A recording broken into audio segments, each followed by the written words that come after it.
আমার স্বামী 4 বছর জেলখানায়।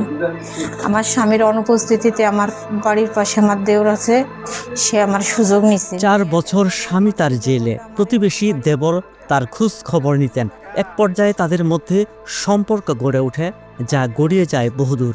বিয়ের প্রলোভন দিয়ে গভীর সম্পর্কে জড়ানো সেই প্রতিবেশী দেবর এখন চাকরি পেয়েছেন আর ভুলে যেতে চাইছেন তার প্রেমিকা ভাবিকে, যার 2টি সন্তান রয়েছে। তবে প্রেমিকা নাছর বান্দা সুজা এসে ওঠেন প্রেমিকের বাড়িতে। এই সামাজিক সংকটের গল্পটি প্রকাশ্যে এসেছে 3 মার্চ মঙ্গলবার গোপালগঞ্জের কাশিয়ানী উপজেলার মহেশপুর ইউনিয়নের ব্যাসপুর দক্ষিণপাড়া গ্রামের ঘটনা। এই যে নারী বসে আছেন, এটি হাবিব শেখের বাড়ি। তার ছেলে আশরাফ শেখ প্রতিবেশী এই ভাবির সঙ্গে সম্পর্ক গড়ে তোলেন। প্রেমিকার আসার খবরে বাড়ি থেকে পালিয়ে গেছেন প্রেমিক আশরাফ। 72 ঘন্টা ময়েশ্চার লক সমৃদ্ধ লিলি বডি ওয়াশ, শিয়া বাটারের গুডনেস স্কিন রিপেয়ার করে রাখে সফট ও গ্লোয়িং। আশরাফের সঙ্গে কিভাবে সম্পর্ক, কতদিনের সম্পর্ক, আশরাফের পরিবার তার সঙ্গে কি করেছে, সেসব বিষয়ে কাশিয়ানী থানায় সাংবাদিকদের সঙ্গে কথা হয় এই নারীর। আমার স্বামী 4 বছর জেলখানায়।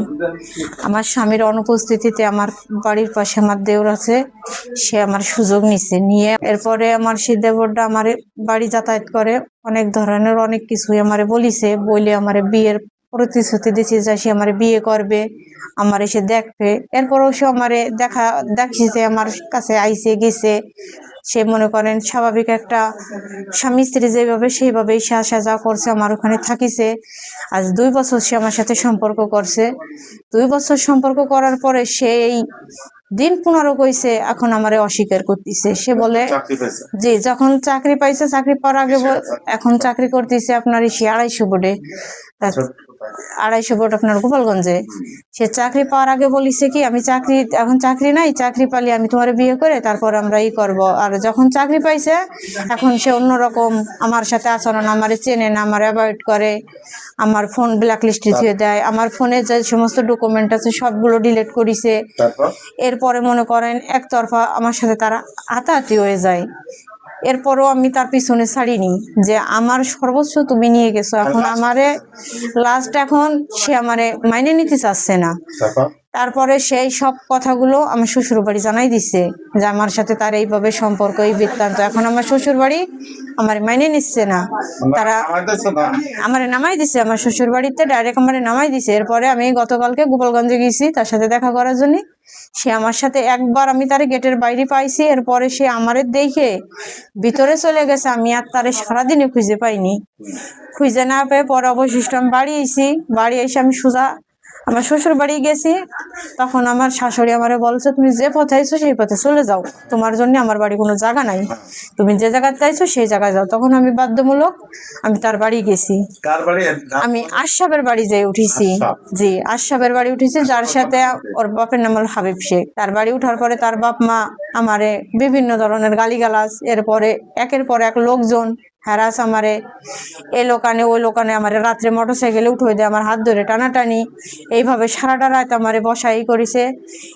আজকে সকালবেলা আমারে মারধর শুরু করে দিছে, বাড়িতে নামানোর জন্য মারিছে। হাবিব মিয়া মারছে, হাবিব মিয়ার ছেলে মারিছে, হাবিব মিয়ার বউ মারিছে। এই নারীকে মারধর করা হয়েছে বলে অভিযোগ তুললেও আশরাফের মা বলছেন ভিন্ন কথা। ছেলের এমন অসম প্রেমিকার উৎপাতে বড্ড অসহায় হয়ে পড়েছেন তিনি। মহিলা এইখানে লোক কালকে সন্ধ্যায় 6টা 6:30টার দিকে এসে আমাকে ওই দরজায় বইছে। আর এই যে একটু আগে গেল এই সিঁড়িতে বসা ছিল, আর এই ঘরের দরজা দিয়ে খোলা পাইছে। আমরা যে লোকজন আইসি বের করে দিচ্ছি, খোলা পাই ঘরে লাফ দিয়ে উঠে ও কার সাথে যেন ফোনে যোগাযোগ করতেছে, কথা বলতেছে, মানে যে 5 মিনিট পর এই মানুষের সাথে কথা বলে। পরে তারপরে ওই লাফ দিয়ে উঠেই কয় কি যে তাই আমি এখন মরবো। ঘরে ঢুকে ওই দরজাটা দিয়ে মারিয়ে দিছে, দিয়ে তারপরে মরবি, সেই বিদায় তো আমাকে বাইর করতে হবে। তারপরে আমার ছোট ছেলে দরজা ভাঙিয়ে তার ভিতরে দিয়ে ওরা খালি বাইর করে দিছি। বাইর করার সাথে কি আমার গায়ে হাত দিল, তো গায়ে হাত দিয়ে দৌড়ে আইনেই তো বাইর করতে হয়। তাই কয় কি আমি এখন কেস করবার চলে গেছি। 72 ঘন্টা ময়েশ্চার লক সমৃদ্ধ লিলি বডি ওয়াশ, শিয়া বাটারের গুডনেস স্কিন রিপেয়ার করে রাখে সফট ও গ্লোয়িং।